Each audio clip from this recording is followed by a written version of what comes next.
৪৭ ও ৭১-এ যারা জাতিকে স্বাধীনতা ফিরিয়ে দেওয়ার প্রতিশ্রুতি দিয়েছে তারা কেউ কথা রাখেনি বলে মন্তব্য করেছেন জামায়াতের আমির ডক্টর শফিকুর রহমান।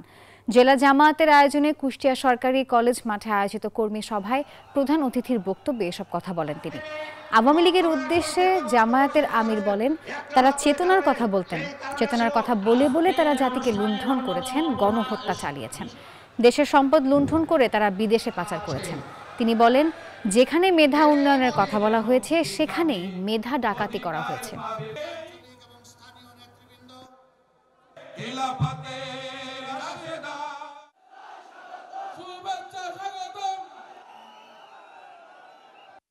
আমরা দুইবার এর পূর্বে আমরা স্বাধীন হয়েছিলাম, ৪৭-এ ৭১-এ।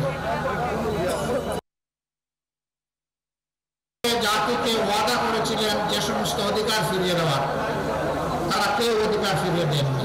চেতনার কথা বলে বলে এই জাতিকে তারা লুণ্ঠন করেছেন।